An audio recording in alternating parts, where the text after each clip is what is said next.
आज की वीडियो में मैं टेंडा F3 राउटर को रिपेयर करने वाला हूँ। ये राउटर इसलिए खराब हुआ कि इसको बैटरी से चलाया जा रहा था और बैटरी का प्लस और माइनस उल्टा लगा दिया गया। इसी वजह से राउटर खराब हो गया।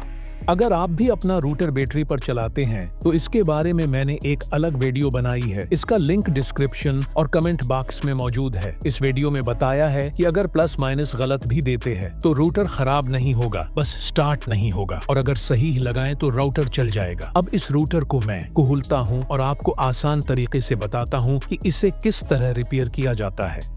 रूटर को खोलने के बाद सबसे पहले ये रेगुलेटर आईसी नजर आता है। ज्यादातर ये आईसी खराब होता है, इसको निकाल देना चाहिए। हमने पहले ही इस आईसी को निकाल दिया है। इस आईसी का काम ये होता है कि जब आप रोटर को 12 वोल्ट करंट देते हैं तो ये इसको कन्वर्ट करके 3.3 वोल्ट में बदल देता है, और यह 3.3 वोल्ट रोटर के सर्किट को चलाने के लिए देता है। अब चूंकि ये आईसी खराब हो गया है तो हमें रोटर को चलाने के लिए अलग से 3.3 वोल्ट चाहिए। इसके लिए आप एक बक कन्वर्टर इस्तेमाल कर सकते हैं, तो वो भी दिखाता हूँ। ये एक बक कन्वर्टर है जो हमें चाहिए। ये तकरीबन 250 रुपए में मिल जाता है। इसका एक हिस्सा इनपुट के लिए है और दूसरा आउटपुट के लिए। इस बक कन्वर्टर में आप 40 वोल्ट तक इनपुट दे सकते हैं और आउटपुट 1.3 से 35 वोल्ट तक एडजस्ट कर सकते हैं। इस पर एक छोटा सा पोटेंशियोमीटर लगा होता है। इसी की मदद से आप आउटपुट वोल्ट अपनी जरूरत के मुताबिक सेट कर सकते हैं। अब इस कन्वर्टर को हम राउटर के सर्किट में लगाएंगे और आपको दिखाते हैं।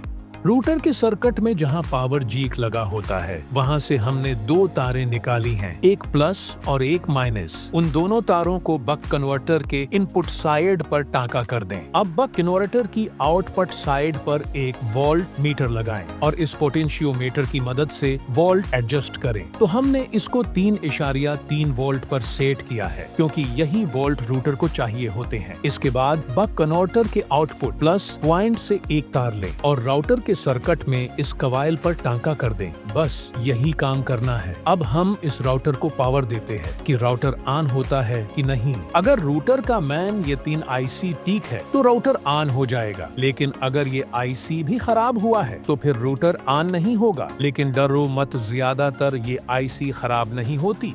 अब हमने पावर दिया तो राउटर की लाइटें ऑन हो गई। इसका मतलब है राउटर ठीक चल रहा है। अब इस राउटर को बॉडी में पेट करता हो और फिर से एक बार टेस्ट करता हो। तो अब हम फिर से राउटर को पावर देता हूं कि राउटर ऑन होता है कि नहीं, तो राउटर ऑन हो गया है। तो इस तरह से राउटर रिपेयर होता है।